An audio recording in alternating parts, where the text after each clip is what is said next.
Hey guys, welcome back. In today's video, we're going to be testing out this rear ND filter kit for the Sigma 14-24 f2.8 art lens for Sony E-mount. Let's get into it.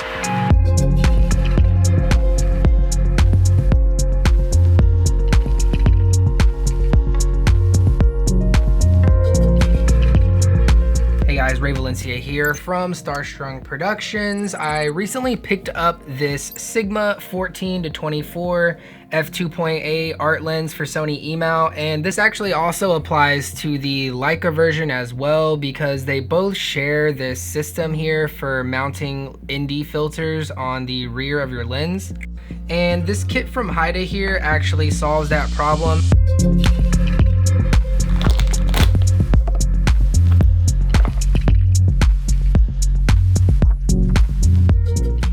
Alright, so let's go ahead and open up the case and get the first look at these filters. The kit comes with 4 different strength neutral density filters ranging from ND 0.9, which is a 3-stop filter, ND 1.2 4-stop filter, ND 1.8 6-stop filter, and an ND 3.0, which is a 10-stop filter. When you start getting into some of the wider focal lengths, such as this 14-24, the front element sticks up and you can see it there. It is a bulbous front element.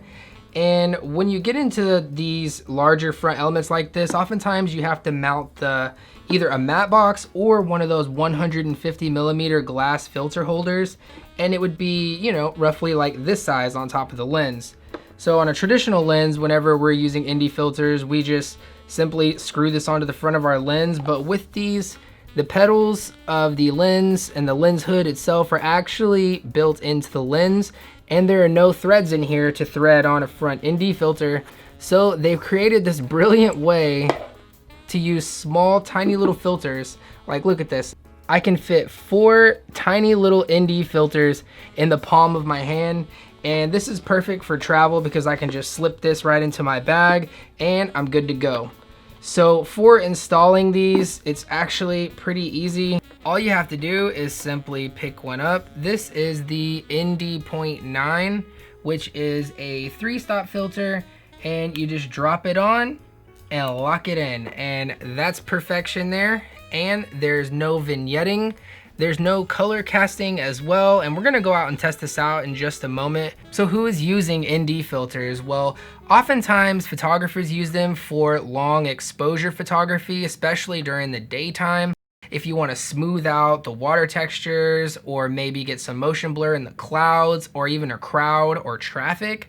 And for videography, we use these because in filmmaking, we're taught to abide by the 180-degree shutter rule, which is where your shutter speed equals exactly double your frame rate, or at least close to it. So like in mirrorless cameras, if you're shooting in 24 frames a second, double that would be 1/48 for the shutter speed. The closest thing we have is 1/50, so we set it to a 1/50 shutter. Even if your ISO is set as low as it can go in broad daylight at 100, let's say, is your base, well, it's still gonna be too bright of an image if you're shooting at an f1.4 or like in this lens, an f2.8. It's still gonna be too bright, and I'll show you exactly what I mean in just a bit when we dive into the camera. All right, so here we are at the camera. Sorry about any car noise that may be going by. We're near a busy road, but I wanted to really check out this cool gator mural here. So to get a normal exposure here, let's see, there's f16. Let's see what that looks like. Okay. So here we are at a normal exposure. The picture profile is turned off, 4K 24 frames per second. The shutter is set 1/50, and our f-stop is set to f16 to get a good exposure here in the bright sunlight. Okay, so here we are at 24mm under the exact same settings. All right, so now let's drop in one of our HAIDA ND filters and see if we can start getting some different results. So first, we are going to be starting with the weakest filter, which is this ND 0.9. So let's go ahead and drop our filter in and see how much we can open up our f-stop now. So now we can open up our f-stop, as you can see, quite a bit. So we're going from an f14, and with this ND 0.9 now, look, now we're at an f6.3.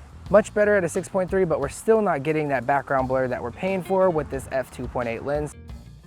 Look at that, this ND.9, we're all the way down to an f4.5 now. And now we're starting to see some blur in the background. Let's go to the next strength. Good to go. All right, so now we're back with the ND 1.2. So that should only buy us about one more stop. The exposure meter says I'm good here, but let's open up to 3.5. That's good there. All right, so here we are at 24 millimeters, and now you can see a huge difference in the background. So we're only one filter away from being at the spot we want, which is at an f2.8. So now we have the ND 1.8, and this is the filter that I find myself using the most when I'm shooting 24 frames a second during the daytime.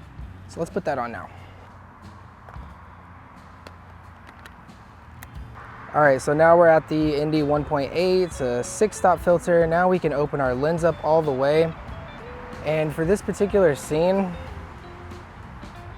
it's too dark. So as you can see, now in this case, we would have to bump up our ISO, something like this, to get a normal exposure. Here we are in the bright sun, harsh conditions, and we're able to get an exposure obeying by the 180-degree shutter rule. With our lens wide open at f2.8, we have this beautiful background blur here, and we were able to do that with the HAIDA ND filters. For the color cast test, I kept the shutter the same at 1/50 for 24 frames per second, and I bumped up the ISO on the stronger NDs, and overall it resulted in a decrease in the highlights and an increase in the contrast, which I'm perfectly okay with. So what do I think about the HAIDA rear lens ND filter kit?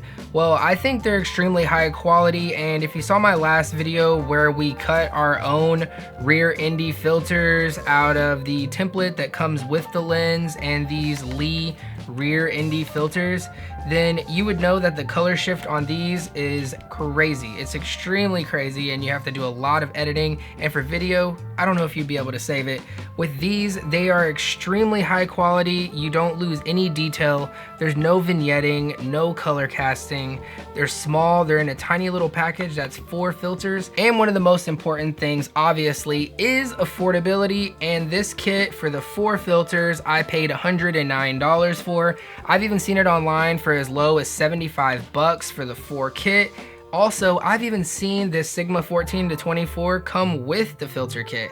So if you're looking to save some money and get this lens, maybe you could get them both at the same time. I'll leave links to everything in the description below if you're interested in checking any of this out. Hit the like button if you gain any value from this video, and leave me a comment if you have questions about anything. Subscribe for more filmmaking videos just like this one. Shoot for the stars, and I will see you in the next video.